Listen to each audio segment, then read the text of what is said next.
Before we begin, drop a comment below with your country and what time it is right now where you're watching, whether it's sunrise in Nairobi, midnight in New York, afternoon in Canada, or evening in France. I want to know. Don't just sit back.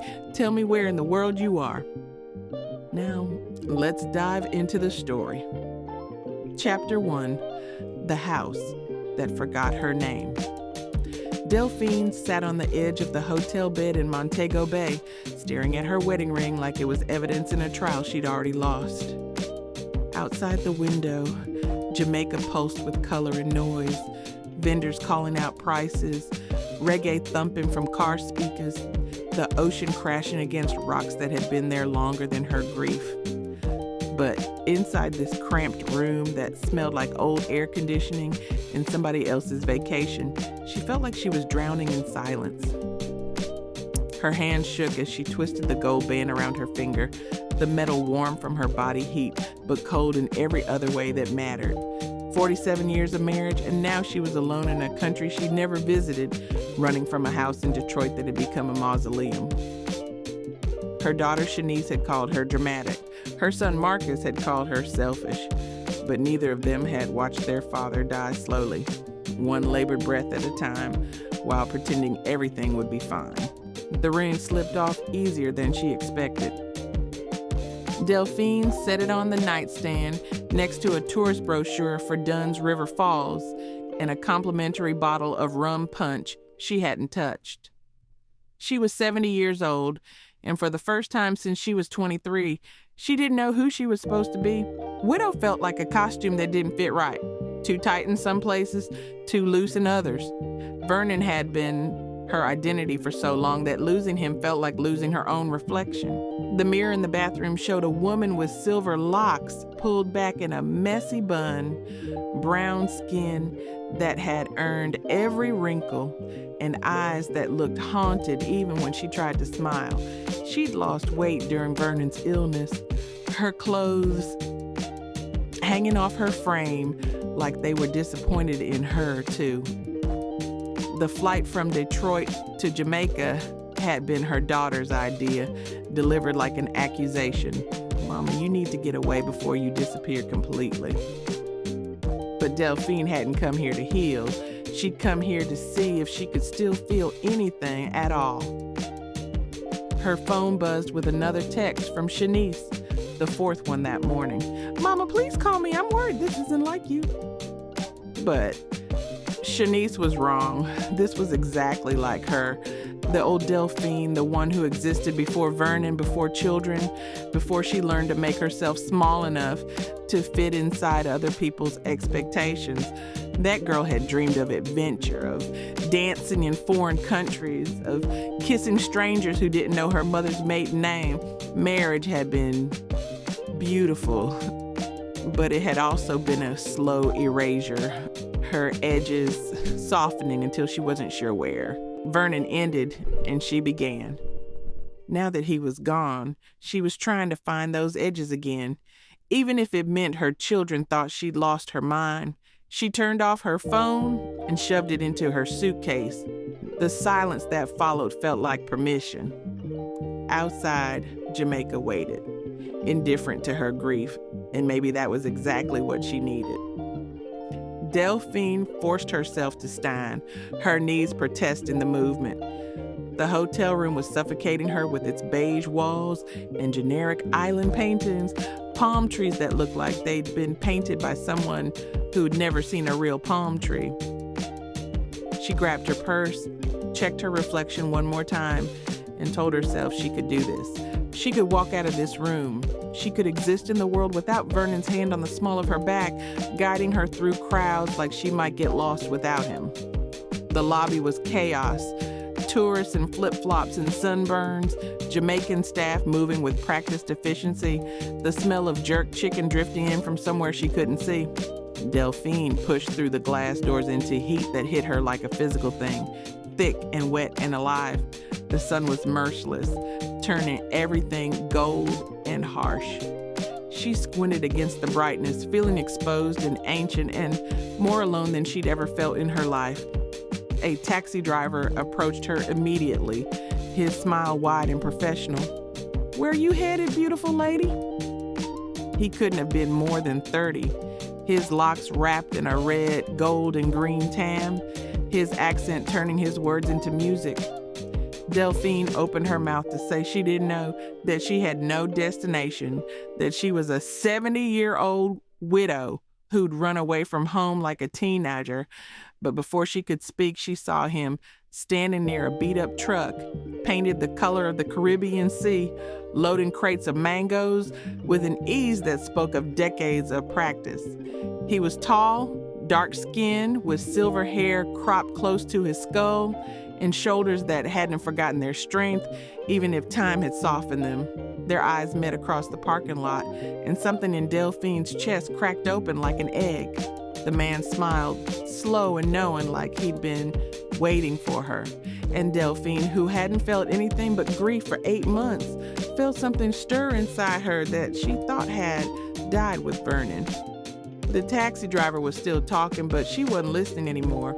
She was staring at a stranger who looked at her like she was still somebody worth seeing. Chapter 2. Before the Silence. 10 months earlier, Detroit was suffocating under an October that refused to let summer go. Delphine stood in the kitchen of the house she'd lived in for 43 years, stirring a pot of collard greens that Vernon would barely touch. His appetite had disappeared along with his strength. Cancer eating away at him from the inside like rust on old pipes. The doctors had given him 6 months back in April, but Vernon was stubborn, clinging to life with the same determination he'd used to build his mechanic shop from nothing. Delphine had stopped crying weeks ago. Now she just moved through the house like a ghost, preparing meals he wouldn't eat, washing sheets he'd sweat through, pretending she didn't hear him calling her name in the middle of the night when the pain got too bad. Shanice came by on Tuesdays with casseroles Delphine would freeze and never reheat. Marcus called from Atlanta every Sunday, his voice tight with guilt he couldn't quite hide. But nobody asked Delphine how she was doing. They asked about Vernon, about his medication schedule, about whether hospice had called back. Delphine had become invisible, her own suffering irrelevant compared to his dying. She remembered when Vernon had been invincible. Back in 1978, he walked into the corner store where she worked, smelling like motor oil and confidence. His smile so bright it made her forget her own name. He'd asked for her number while buying a pack of gum he didn't need, and she'd given it to him, even though her mother had warned her about men who worked with their hands. They'd fix your car, but break your heart. Vernon had proven her mother wrong, though. He'd been steady, reliable, the kind of man who showed up when he said he would, who remembered anniversaries and never made her feel small. They'd built a life together. 2 kids, a house with a mortgage they'd finally paid off, Sunday dinners where laughter came easy. But somewhere in all that building, Delphine had forgotten to keep a piece of herself separate, something that belonged only to her. She'd become Vernon's wife, Shanice and Marcus's mother, the woman who made the best peach cobbler at church functions. She'd forgotten how to be Delphine, just Delphine, without all those other names attached. Vernon died on a Tuesday in February, the same day a snowstorm shut down half the city. Delphine had been sitting next to his hospital bed, holding his hand when his breathing finally stopped. The silence that followed was absolute, like the whole world had been holding its breath and finally let it go. The nurses came in with their practiced sympathy, their soft voices and careful touches, but Delphine couldn't hear them. She was staring at Vernon's face, still and peaceful in a way it hadn't been for months, and all she could think was, now what? The funeral was a blur of black dresses and casseroles, people telling her how sorry they were, how Vernon had been such a good man, how she must be devastated. And she was devastated, but not in the way they thought. She was devastated because she didn't know how to exist without him. She was devastated because part of her felt relief, and the guilt of that relief was crushing her. She was devastated because at 70 years old, she'd been given an ending she never asked for and didn't know how to rewrite. The weeks after the funeral were worse than the dying had been. The house was too quiet, too full of Vernon's absence. His tools still hung in the garage. His coffee mug still sat in the cabinet. His side of the bed still smelled like him, and Delphine couldn't bring herself to wash the sheets. Shanice kept asking when she'd start going through his things, boxing up his clothes for donation, clearing out the shop so they could sell the property, but Delphine couldn't do it. Every time she tried, her chest would tighten until she couldn't breathe, panic clawing at her throat like something alive. Her doctor prescribed pills for anxiety, pills for sleep, pills to help her stop feeling so much. Delphine took them for 2 weeks and then flushed them down the toilet. She didn't want to stop feeling. She wanted to feel something other than this hollow ache that followed her from room to room. She wanted to remember what it felt like to be alive instead of just surviving. She wanted to know if there was anything left of the girl she used to be before marriage, and motherhood had reshaped her into someone she barely recognized.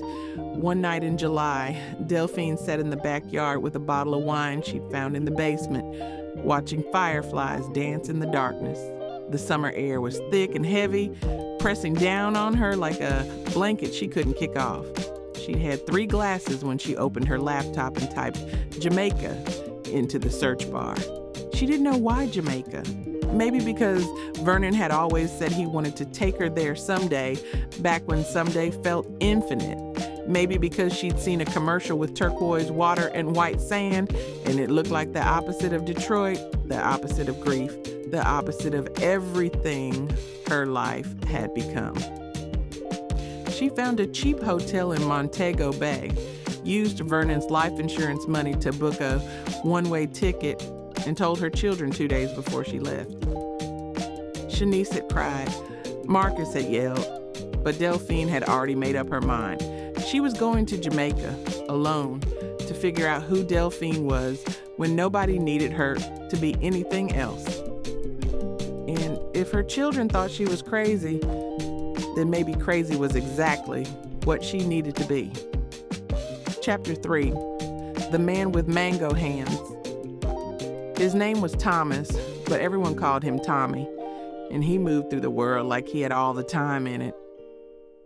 Delphine watched him load those mangoes into his truck, his movements efficient but unhurried, like he was performing a ritual he'd done 10,000 times before.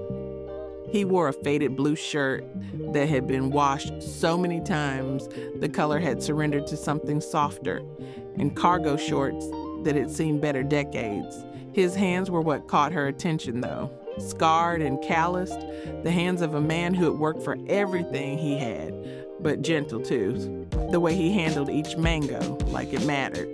When he looked up and caught her staring, his smile didn't falter. It widened, reaching his eyes in a way that made her stomach flip, like she was 16 instead of 70. The taxi driver had given up on her by then, moving on to a couple arguing over a map. Delphine stood frozen in the parking lot, her heart doing something it had no business doing, while this stranger looked at her like she was the most interesting thing he'd seen all day. Tommy walked toward her with the confidence of someone who'd been rejected enough times to know it wouldn't kill him. Up close, he was even more striking. His face carved with lines that spoke of laughter and sun, his eyes a warm brown that seemed to see straight through her carefully constructed walls. "You look lost," he said, his accent thick and melodic, turning the simple statement into something that felt like an invitation.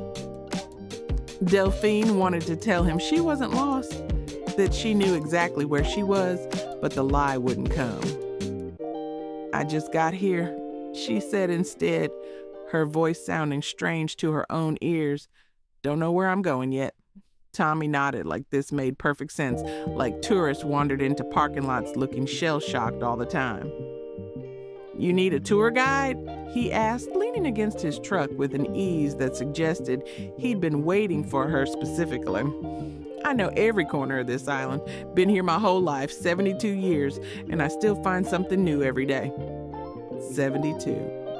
He was older than her, but he wore it differently, like age was something to be celebrated instead of mourned.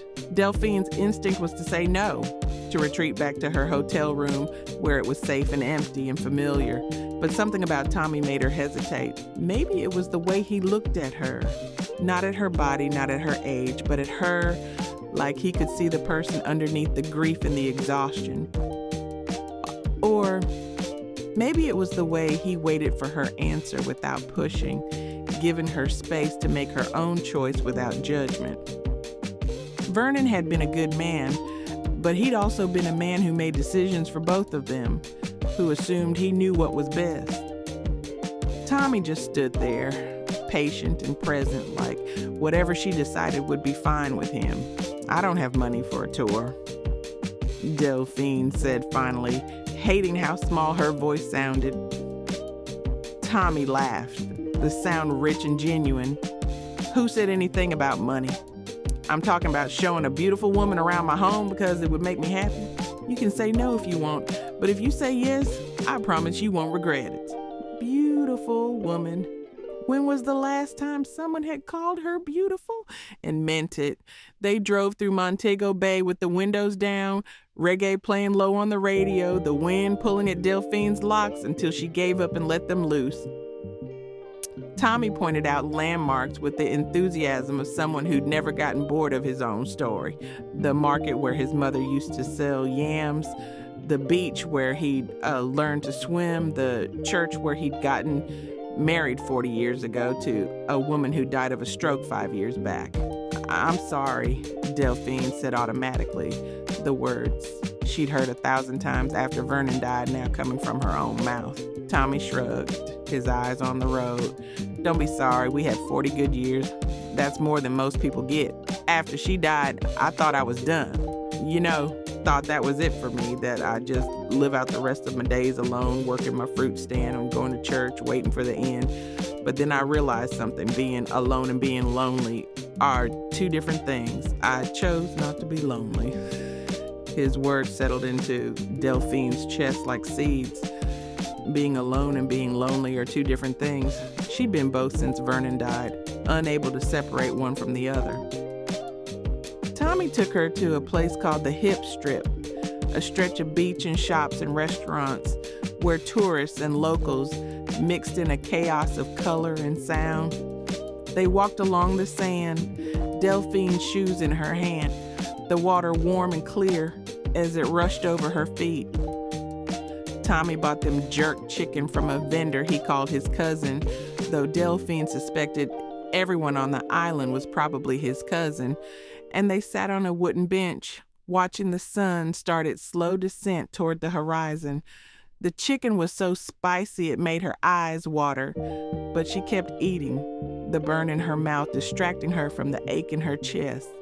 Tommy talked easily, telling stories about growing up poor in the hills, about building his business from nothing, about his 3 daughters who lived in Kingston and called him every Sunday without fail. Delphine listened, amazed at how comfortable she felt with this stranger, how natural it seemed to be sitting here with him while the ocean sang its endless song.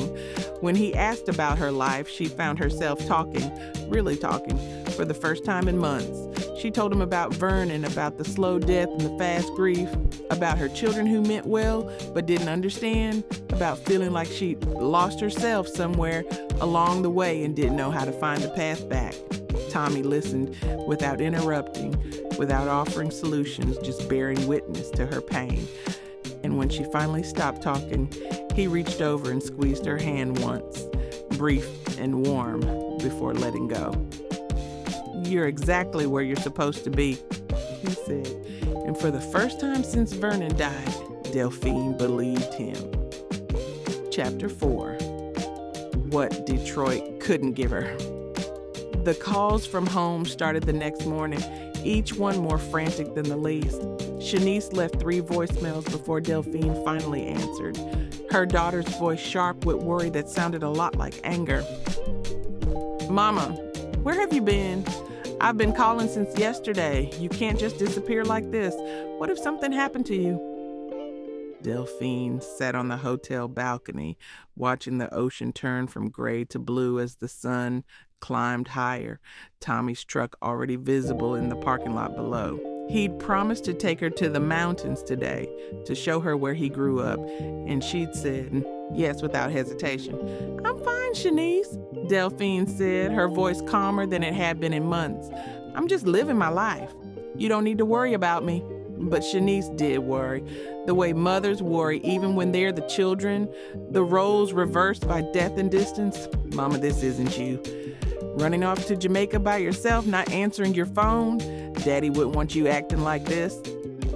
And there it was, the guilt wrapped in concern, the assumption that Vernon's wants should still dictate her choices even though he was gone. Delphine felt something hard settle in her stomach. "Your daddy's dead, baby," she said, softer than the words deserved. "And I'm still here. I need to figure out what that means." Marcus called an hour later, his approach more direct, more male, more sure that logic could fix whatever was broken in his mother. "Ma, you need to come home. Shanice says you're not acting right, and we're worried. You just lost Dad. You shouldn't be making big decisions right now. Come home. Let us take care of you until you're thinking clearly." Delphine closed her eyes, fighting the urge to scream. When had her children decided she was incapable of thinking clearly? When had grief become evidence of incompetence? "I am thinking clearly, Marcus," she said, each word measured and firm. "Clearer than I have in years, maybe. I'm not coming home yet. I need this time." There was silence on the other end, the kind of silence that meant her son was trying to figure out how to manage her, how to get her to comply without seeming controlling. "What about the house?" he finally asked. "What about Dad's shop? We need to deal with all that, and we can't do it without you." The house, the shop, Vernon's things, the physical evidence of a life that was over, waiting to be dismantled and distributed and forgotten. Delphine felt the familiar panic start to rise, her chest tightening, her breath getting shallow. But then she looked out at the ocean, at Tommy's truck, at the possibility of a day that didn't involve funeral arrangements or estate planning or grief counseling. "It can wait," she said. "It's all waited this long. It can wait a little longer." Tommy drove like he knew every pothole personally, avoiding them with a dancer's grace, the truck climbing into the hills where the air got thinner and the green got deeper.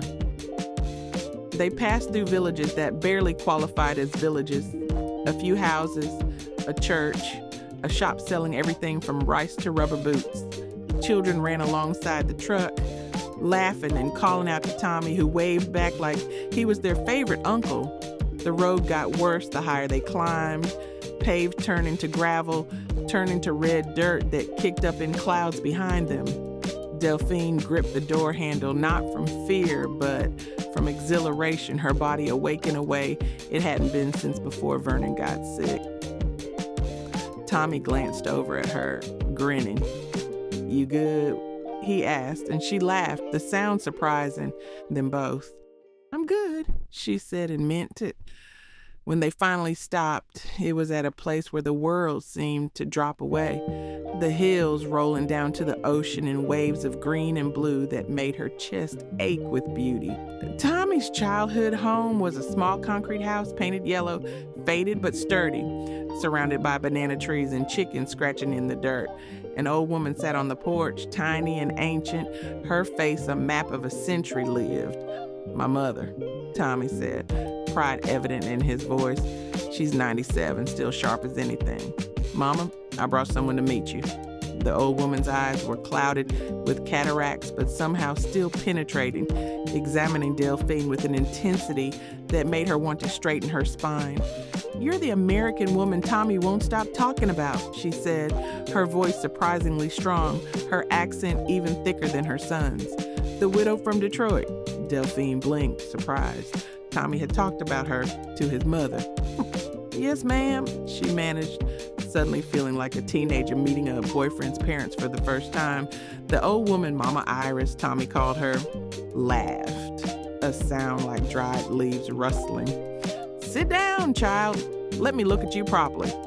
Delphine sat, And for the next hour, she listened to Mama Iris tell stories about raising 7 children on her own after her husband died in a fishing accident, about building this house with her own hands, about living through hurricanes and droughts and heartbreaks that should have broken her but didn't. You know what I learned? Mama Iris said, leaning forward with an intensity that demanded attention.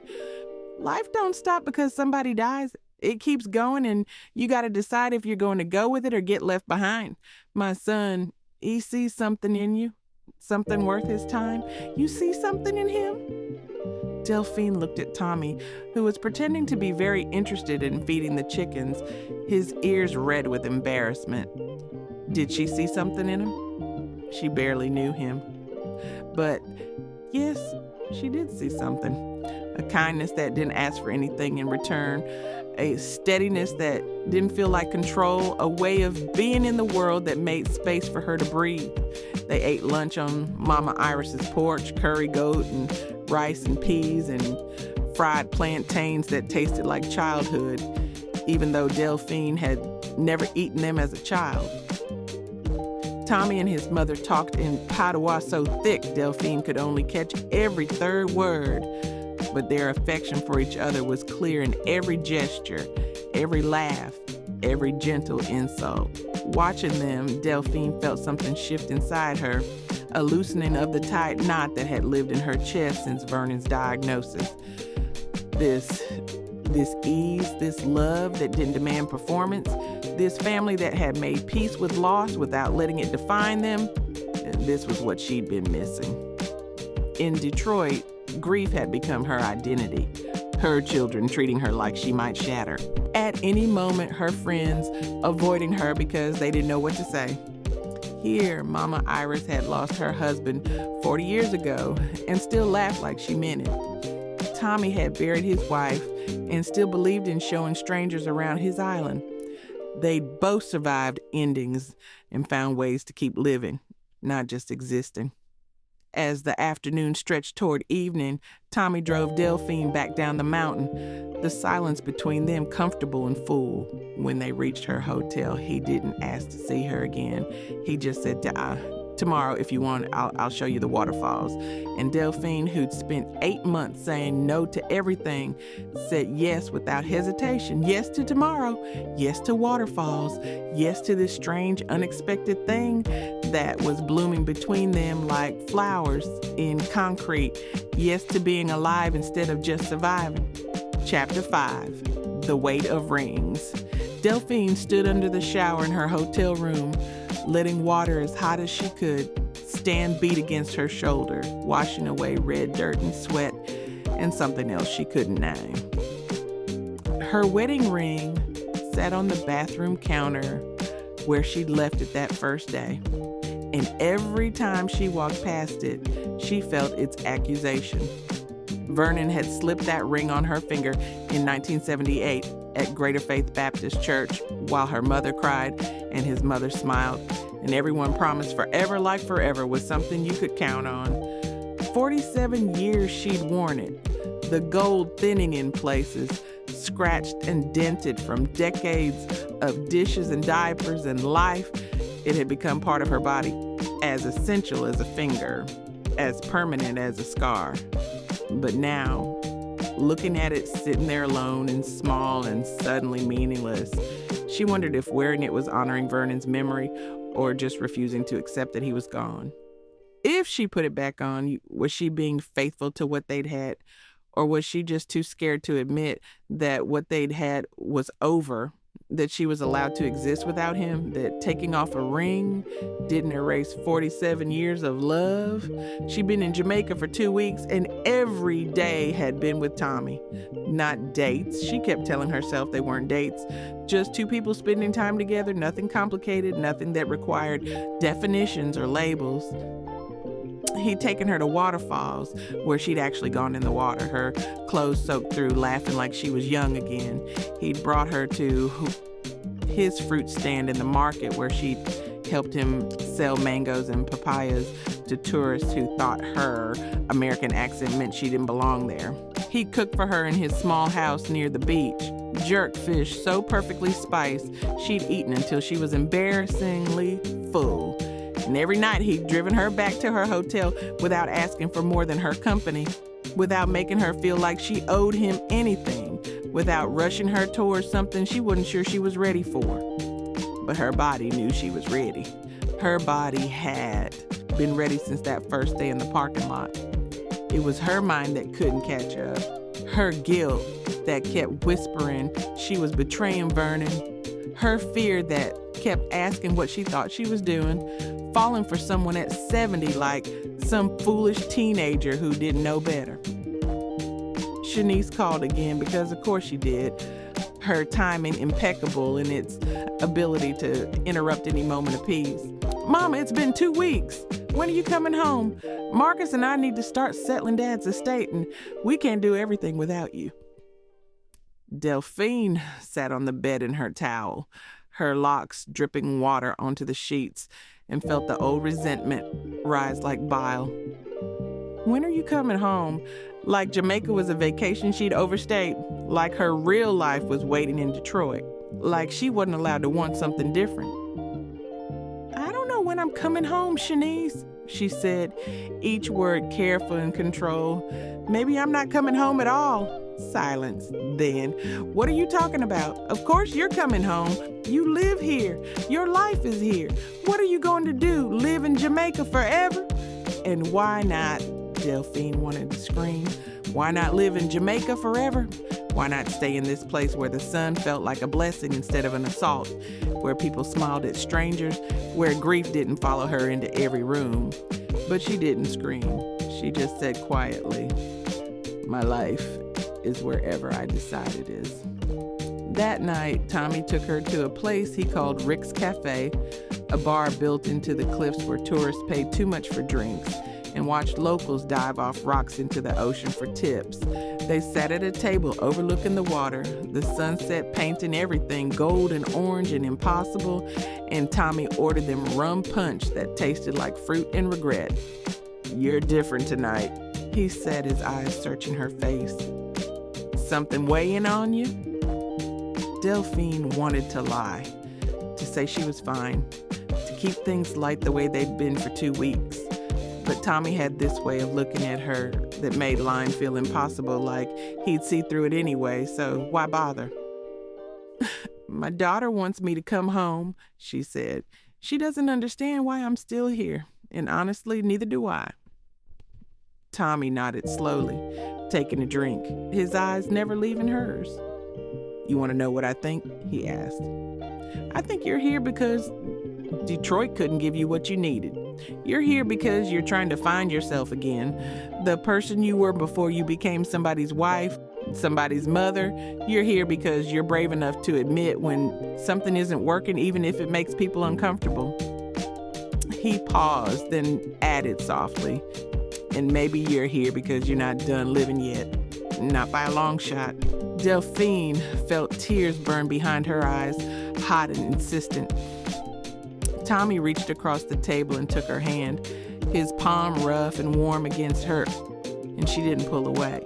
Around them, tourists laughed and drank and took pictures of the sunset, oblivious to the quiet revolution happening at their table.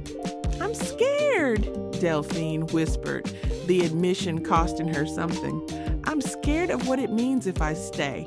I'm scared of what it means if I go back. I'm scared that I'm dishonoring my husband's memory by sitting here with you, by feeling things I shouldn't feel. I'm scared that my children will never forgive me. I'm scared that I'm too old for this, whatever this is. Tommy squeezed her hand, gentle but firm. You know what's scarier than all that? He asked. Waking up one day and realizing you spent what time you had left being scared instead of living. Your husband, he loved you, right? Delphine nodded. Then he'd want you to be happy. Real love doesn't die just because someone does. And real love doesn't demand that you stop living just to prove you remember them. The tears came then, rolling down her cheeks while the sun sank into the ocean and Tommy held her hand like it was something precious. And Delphine realized that for the first time since Vernon died, she wasn't crying because she was sad. She was crying because she was beginning to believe that maybe, just maybe, she was allowed to be happy again. Chapter 6. When home becomes a stranger. Detroit in December was exactly as miserable as Delphine remembered. The sky a permanent gray, the cold biting through her jacket like it was personal. She'd flown back 3 days ago, telling herself it was just to handle the estate, to deal with Vernon's things, to reassure her children that she wasn't losing her mind. But walking into the house she'd lived in for 43 years felt like entering a tomb, every room heavy with absence, every corner holding memories that hurt to look at. Vernon's coffee cup still sat in the dish rack. His reading glasses were still on the end table by his chair. His scent was fading from the house, replaced by the smell of old air and dust and neglect. Delphine stood in the living room, her suitcase still by the door, and felt the walls closing in. This house that had been her whole world suddenly felt like a prison, and she was the only inmate who didn't know she was supposed to be escaping. Shanice arrived within an hour of her landing, her face tight with relief that looked like anger. Mama, thank God. We were starting to think you'd really lost it. She pulled Delphine into a hug that felt more like a restraint, her perfume overwhelming and expensive, the smell of someone who made it out of their childhood neighborhood and wanted everyone to know it. Marcus came later with his wife Tanya, their 2 kids in tow, filling the house with noise that should have felt like life but just felt like invasion. They sat around the dining room table like it was a business meeting, Marcus pulling out folders full of paperwork, Shanice making lists on her phone, everyone talking about the house and the shop and Vernon's pension like he was a problem to be solved rather than a person to be mourned. We need to put the house on the market by spring, Marcus said, his voice reasonable and firm. The voice he used when he'd already made a decision and was just informing everyone else. The market's good right now, and the longer we wait, the more maintenance costs we're looking at. Ma, you don't need a house this big anyway. We can find you a nice condo, something manageable. Manageable. Like she was a problem that needed managing. Delphine listened to her children plan her future without asking what she wanted, and felt something inside her harden into steel. This was what her life had become in Detroit. Other people deciding what was best for her, what she could handle, what made sense. Nobody asked if she wanted to sell the house. Nobody asked if she was ready to let go of 43 years of memories. Nobody asked if maybe she had other plans, other dreams, other ways of living that didn't involve condos and management and making things easier for everyone else. I'm not selling the house, she said, her voice cutting through Marcus's explanation of property taxes.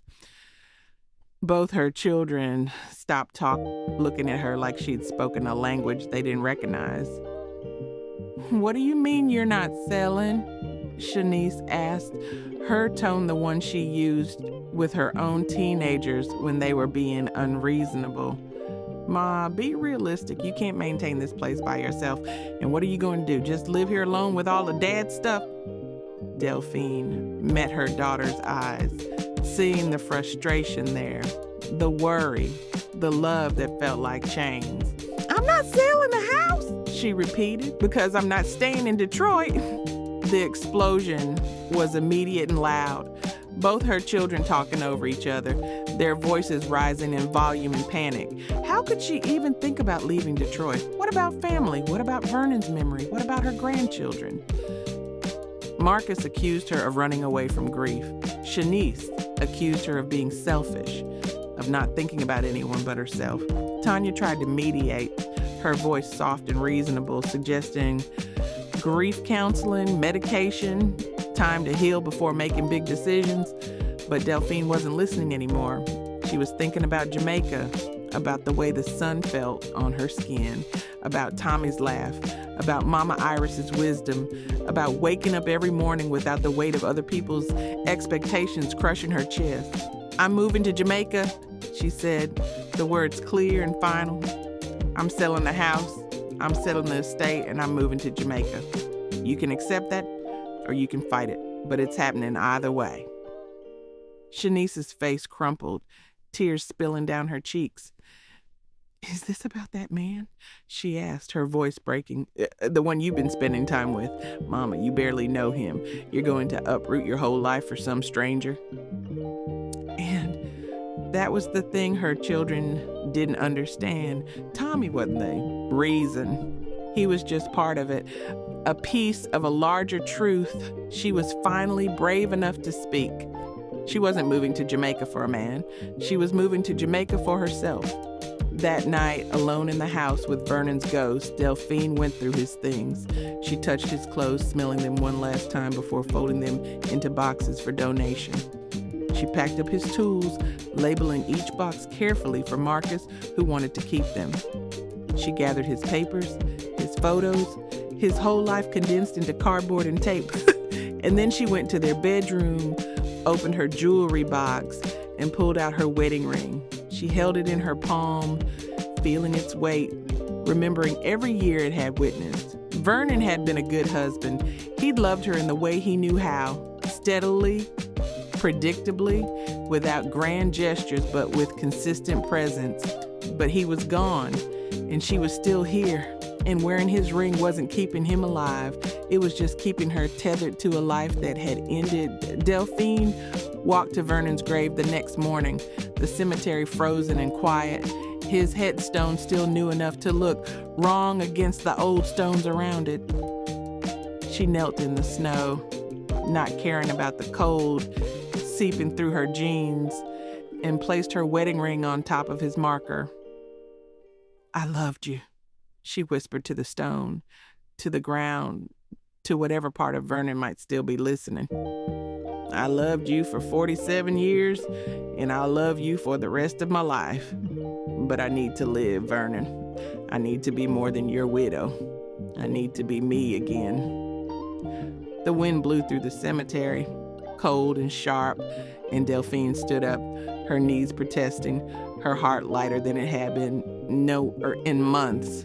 She walked back to her car, leaving the ring behind, leaving part of her past behind, walking toward a future that terrified and thrilled her in equal measure. Chapter 7, Love Letters and Last Chances. Tommy's letters started arriving a week after Delphine returned to Detroit. Actual physical letters written on paper that smelled like coconut oil and sea salt, his handwriting slanted and careful, each word chosen like it mattered. She'd given him her address before she left, expecting maybe a postcard, a polite gesture to maintain contact. Instead, he wrote to her like people used to write before phones and internet made communication instant and thoughtless. Long letters full of stories about his day, about Mama Iris asking about that American woman, about the tourists who bought mangoes, and the locals who stopped to chat about the sunset he'd watched alone and wished she'd been there to see. He never pressured her to come back. He never asked for promises or commitments. He just wrote to her, consistently, one letter every 3 days, like he was building a bridge between Jamaica and Detroit, one envelope at a time. Delphine read each letter multiple times, memorizing his words, hearing his voice in her head with that accent that turned simple sentences into music. And slowly, she started writing back. Her letters were different from his, shorter, more guarded, full of the practical details of dismantling a life. She told him about selling the house, about her children's resistance, about the exhausting process of sorting through 4 decades of accumulated possessions. She told him about putting her wedding ring on Vernon's grave, about the guilt and relief that came with it, about feeling like she was betraying her own history. But she also told him about the freedom she was starting to feel, the lightness that came with letting go, the terrifying possibility of building something new. And Tommy wrote back with a patience that made her chest ache, never judging, never rushing, just holding space for her complicated grief and her emerging joy. In one letter he wrote, You are not betraying your past by choosing your future. You are honoring everything you've been by becoming everything you can still be. Delphine folded that letter and kept it in her purse, reading it whenever doubt crept in like fog. Whenever her children's disappointment felt too heavy to carry, the house sold faster than expected, bought by a young couple who stood in the living room talking about open concept renovations and knocking down walls, turning 43 years of Delphine's life into a fixer-upper project. She signed the papers in February, exactly 1 year after Vernon died, the symmetry of it feeling both cruel and appropriate. The money from the sale, combined with Vernon's life insurance and their savings, meant she was financially secure. Not rich, but comfortable enough to live modestly wherever she chose. Shanice and Marcus split their father's shop equipment and what was left of the business, their grief manifesting as practicality, as spreadsheets and distribution lists. They were speaking to Delphine again, but barely, their voices tight with hurt every time they called, their disapproval sitting between them like a third presence on the line. "You're really doing this," Marcus said. Not a question, but an accusation. "You're really moving to Jamaica to be with some man you barely know."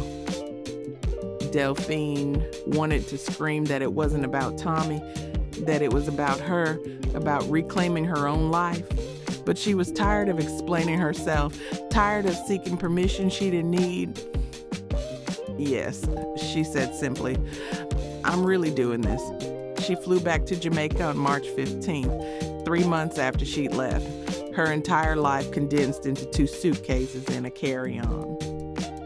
Tommy was waiting at the airport, standing in the crowd of taxi drivers and tour guides, with a sign that said, "Welcome home, Delphine," in handwriting she recognized from his letters. When she saw him, something in her chest cracked, wide open, relief and joy and terror flooding through her all at once. He didn't grab her, didn't pull her into some dramatic movie kiss. He just smiled, slow and genuine, and said, "You came back," like there had been doubt, like he'd given her every opportunity to change her mind, and was grateful she hadn't. They drove to his house, not her hotel, but his house, because she told him in her last letter that she was coming to stay, that she was done with temporary, done with 1 foot in and 1 foot out.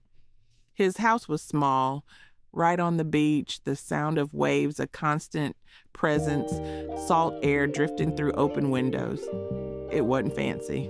Mismatched furniture, a kitchen barely big enough for 1 person, a bedroom with a ceiling fan that groaned when it spun, but it was real, lived in, full of Tommy's life. And when Delphine walked through the door, she felt something she hadn't felt in years. She felt home. That night they sat on his porch, watching the ocean turn black under a sky full of stars, drinking rum punch that Tommy made too strong, and laughing about everything and nothing. He'd cooked curry goat for dinner, remembering it was her favorite, and they'd eaten until they were stuffed, the spice burning pleasantly in her throat. "You know," Tommy said, his voice soft in the darkness, "I wasn't looking for this. After my wife died, I thought that part of my life was over. I made peace with being alone. And then you showed up in that parking lot looking lost and beautiful and like you were ready to either run away or fall apart. And I thought, this woman needs a friend. That's all I thought I was offering, a friend." He turned to look at her, his face serious in the moonlight. "But somewhere along the way, you became more than that. You became the person I think about when I wake up, the person I want to share good news with, the person whose happiness matters more than my own. I'm 72 years old, and I'm falling in love like I'm 22. Is that crazy?" Delphine felt tears slip down her cheeks, warm and free. "If it's crazy," she whispered, "then I'm crazy too." Tommy reached over and wiped her tears with his thumb, gentle and sure. "Then we'll be crazy together," he said, and Delphine leaned into him, feeling his arms wrap around her, feeling safe and seen and alive in a way she thought was gone forever. At 70 years old, she'd found her soulmate, not a replacement for Vernon, not a consolation prize for survival, but something entirely new, entirely hers, entirely possible. Chapter 8, Building a Life from Sea Glass. Learning to live with someone after living alone for a year was harder than Delphine expected, harder than the first time she'd done it with Vernon all those years ago. Back then, she'd been young and pliable, willing to bend herself into whatever shape marriage required. Now, at 70, she had edges that didn't soften easily, routines that felt sacred, opinions that didn't yield to compromise. Tommy was the same, 7 decades of being exactly who he was, his habits carved into stone by repetition and solitude. He liked his coffee at 5 in the morning when the world was still dark. She needed silence until at least 7. He played his reggae loud enough to rattle the windows. She preferred the sound of waves without competition. He was generous with his space, but that space was still his, organized in ways that made sense only to him. Every tool and pot and piece of furniture exactly where he needed it to be. And Delphine, who'd spent a year staying in a hotel where nothing belonged to her, suddenly had to negotiate for drawer space, for closet territory, for the right to rearrange his kitchen in a way that didn't make her crazy every time she tried to cook. They fought about stupid things, whose turn it was to clean, whether the fish should be fried or grilled, whether they needed to go to church every single Sunday, or if God would understand if they slept in occasionally. Small fights that flared hot and died fast, leaving behind awkwardness that felt bigger than the original argument. Tommy was patient, but even his patience had limits. One morning, after Delphine reorganized his spice cabinet for the 3rd time, he snapped, "This is still my house," he said, his voice tight with frustration. "I know you're trying to make it yours too, but you can't just change everything. I've lived here 20 years. Delphine, these things are where they are for a reason." And Delphine, who'd given up her whole life in Detroit, who'd left her children and her history and her dead husband's grave to be here, felt anger rise like a wave. "Then maybe I shouldn't be here," she shot back. "Maybe this was a mistake." The words hung in the air between them, sharp and terrible, and Tommy's face went still, hurt flashing across it before he could hide it. He walked out without another word, leaving Delphine alone in his kitchen, their kitchen, feeling like she'd just destroyed something precious before it had a chance to fully form. She found him an hour later, sitting on the beach, his feet in the water, his shoulders hunched against the wind. Delphine sat down next to him, not touching the sand cold through her thin pants. They sat in silence for a long time, watching fishermen pull their boats onto shore, their morning catch gleaming silver in the sun. Finally, Tommy spoke. "I don't want you to leave," he said, his voice rough, "but I don't know how to do this either. I don't know how to share my life with someone after doing it alone for so long. I'm set in my ways, Delphine. Maybe too set." Delphine picked up a piece of sea glass, worn smooth by years of ocean and sand, all its sharp edges gone. "I don't know how to do this either," she admitted. "I thought leaving Detroit would be the hard part. I thought once I got here, everything would just fall into place. But I'm realizing that choosing to be here is just the beginning. We have to build this, whatever this is. And I don't know if I remember how to build something with someone else. I spent so long being what Vernon needed, what my kids needed, that I forgot how to ask for what I need." She turned at Tommy, this man who'd shown her such kindness, such patience, such possibility. "I need you to be patient with me while I figure out who I am now, and I need to be patient with you while you make space for me. We're both too old to pretend this is easy, but maybe we're also old enough to be honest about it." Tommy reached over and took her hand, his grip warm and steady. "Okay," he said, "we'll figure it out together. No more pretending it's easy, no more expecting the other person to just know what we need. We talk, even when it's uncomfortable, especially when it's uncomfortable." They made rules after that, actual spoken agreements about their shared life. Delphine got control of the kitchen. Tommy got to play his music before noon. They'd alternate between church and sleeping in. They'd check with each other. before changing anything in the house. They'd say when they needed space and respect, when the other person needed solitude. It wasn't romantic, this negotiation of daily life, but it was real. And maybe that was more important. They were two people who lived full lives before they met, trying to weave those lives together without erasing who they'd been. Some days it worked beautifully. Other days it felt like trying to merge two rivers flowing in opposite directions. But they kept trying, kept talking, kept choosing each other, even when it was hard. And slowly, Tommy's house became their house. His space became their space. His life and her life became something new that belonged to both of them. Mama Iris watched their progress with knowing eyes, showing up unannounced every few weeks with food and unsolicited advice. "You two are working too hard," she told them one afternoon, sitting in her usual chair on the porch, her voice carrying the authority of 9 decades lived. "Love shouldn't be this much work," but Tommy shook his head, smiling. "Mama, falling in love is easy. Living in love, that takes work, and it's worth every bit of effort." Mama Iris studied them both, her clouded eyes somehow still seeing everything. Then she laughed at that dry rustling sound and nodded. "You're smarter than I gave you credit for, boy. Both of you. Most people your age, they're too tired to put in the work. They want easy, even if easy means lonely. You two, you're choosing hard because hard means together. That's wisdom." She turned to Delphine, reaching out to pat her hand with fingers that felt like bird bones. "You're good for my son. You make him remember he's still alive, still capable of growing, and he's good for you too. I can see it in your face. You were carrying the weight of the world when you first came here. Now you look like you remembered how to set some of that weight down."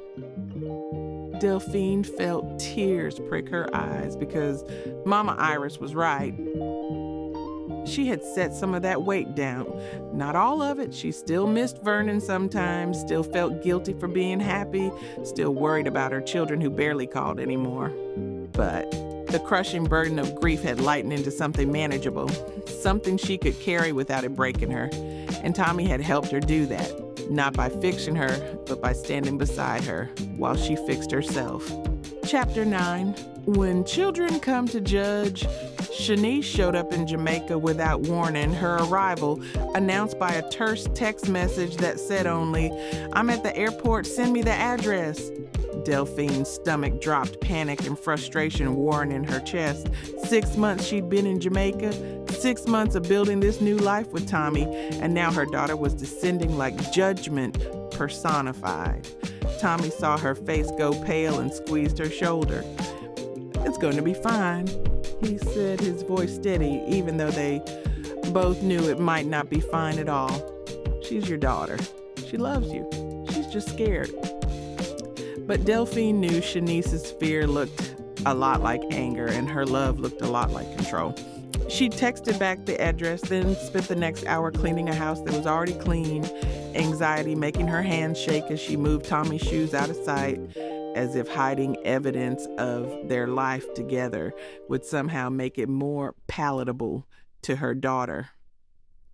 Tommy watched her with concern, but didn't stop her, understanding that some battles had to be fought by the person whose war it was. Shanice arrived in a rental car that cost more than Tommy's truck was worth, stepping out in designer sunglasses and clothes that screamed, "I don't belong here," with every expensive thread. She looked around at Tommy's modest house, at the beach across the street, at the chickens scratching in the neighbor's yard, and Delphine watched her daughter's face close like a door slamming shut. "Mama," Shanice said, her voice tight and controlled, the voice she used in courtrooms where she was a successful attorney who won arguments for a living. "We need to talk."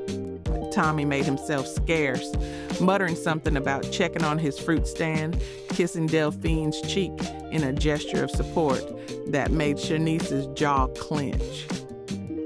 When he was gone, mother and daughter sat on the porch, the ocean breeze doing nothing to cool the tension between them. "What are you doing here, Shanice?" Delphine asked, trying to keep her voice level. I mean, why did you really come? Because if you're here to try to convince me to come back to Detroit, you can save your breath. I'm not coming back. Shanice pulled off her sunglasses, her eyes red rimmed like she'd been crying on the plane. I came because I don't recognize you anymore. This isn't you, Mama. This isn't the woman who raised me, who spent 47 years married to my father, who always put family first. You're living in some man's house on an island, playing house like you're 20 instead of 70. Do you know how this looks? Do you care how embarrassing this is for Marcus and me? The accusation hung in the air, sharp and cutting, and Delphine felt something inside her finally snap. Embarrassing? She repeated, her voice dangerously quiet. My happiness embarrasses you. The fact that I'm alive and living instead of rotting away in Detroit embarrasses you. Tell me, Shanice, what was I supposed to do? Stay in that house alone, surrounded by your father's ghost, slowly dying of loneliness because that's what widows are supposed to do? Be grateful that I at least had my memories, that I'd done my duty, that I could spend whatever years I have left being your convenient mother who shows up for holidays and babysits when you need her? She stood up, anger and hurt pouring out like she'd opened a dam. I spent 50 years being what everyone else needed. I was the perfect wife to your father, the perfect mother to you and Marcus, the perfect church lady, the perfect neighbor. I made myself smaller and quieter and more convenient because that's what women of my generation were taught to do. And you know what? It nearly killed me. When your father died, I realized I didn't know who I was without him. I'd erased myself so completely that there was nothing left. Coming here wasn't about running away. It was about finding out if there was anything left of me worth saving. Shanice was crying now, tears running down her face, her careful composure cracking. But what about us? She asked, her voice breaking. What about your family? Don't we matter? And there it was. The guilt, the obligation, the assumption that Delphine's purpose was to exist for everyone else. Of course you matter, Delphine said, her own tears starting. You and Marcus will always matter to me, but I matter too, Shanice. My happiness matters too. My life matters too. I'm not asking you to understand. I'm asking you to accept that this is my choice, my life, my chance at happiness. I found someone who makes me laugh, who treats me like I'm still a person worth knowing, who doesn't need me to be anything other than exactly who I am. I'm 70 years old and I'm in love.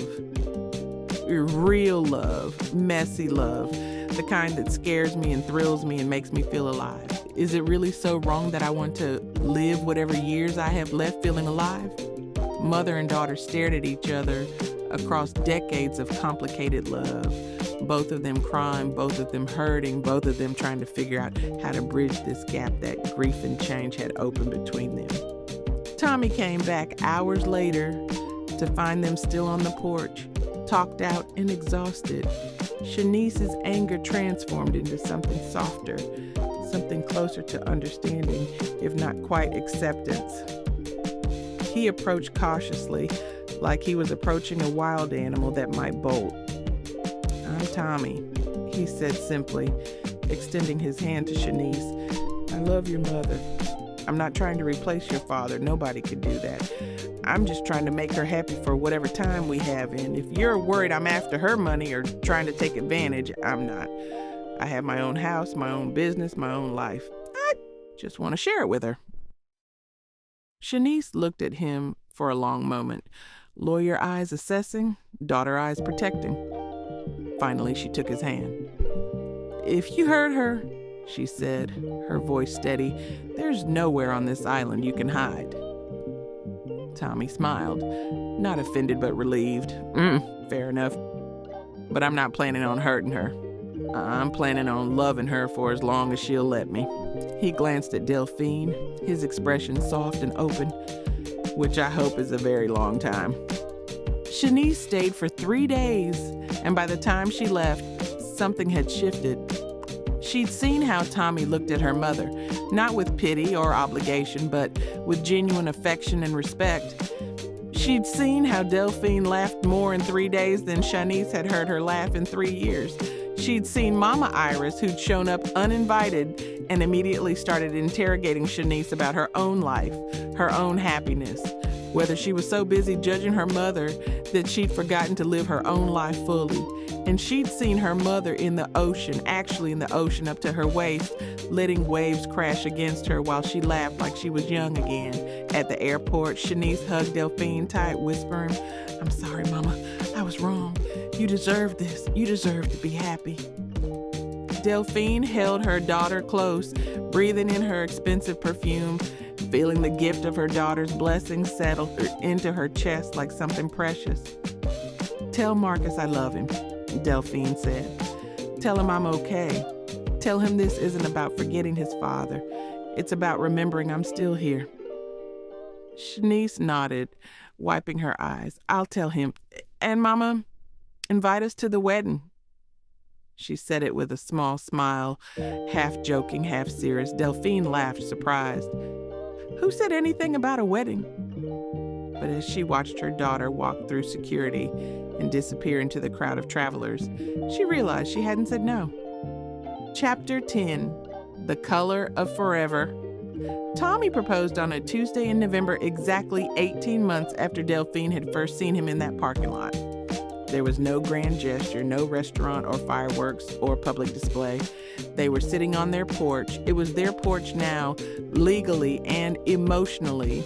Delphine's name added to the deed 3 months earlier, watching the sunset into the ocean in its daily miracle of color. He reached into his pocket and pulled out a ring, simple gold with a single small diamond. Nothing fancy, but clearly chosen with care. "I know we're too old for this," he said, his voice nervous in a way she'd never heard before.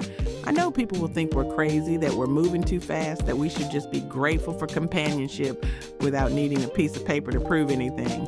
But Delphine, I want that piece of paper.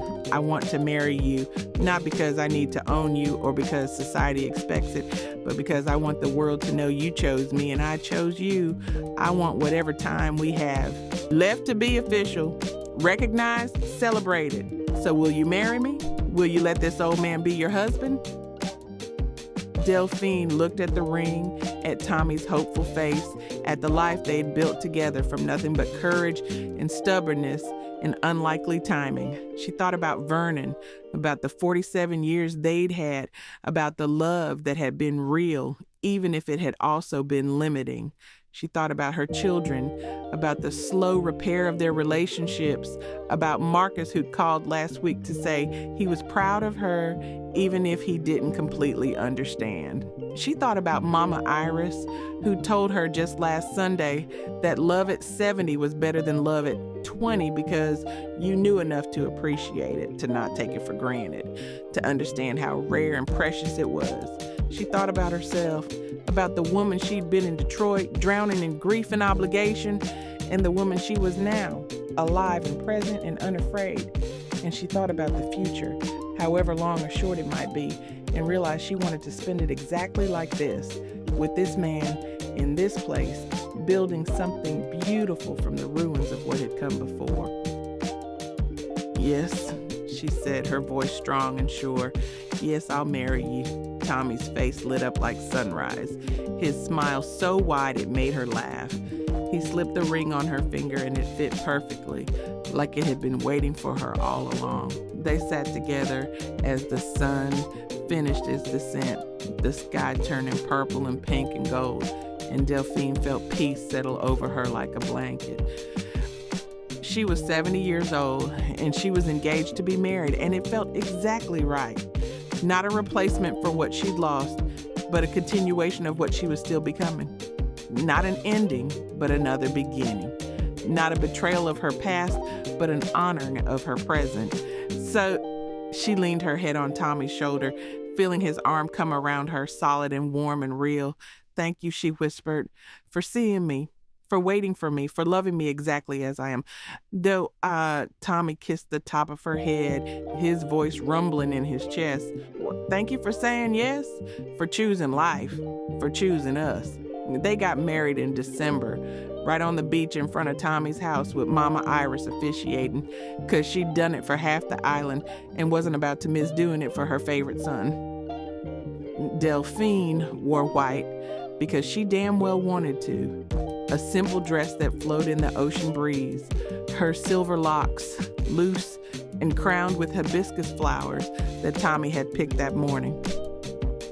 Shanice came with her husband and kids.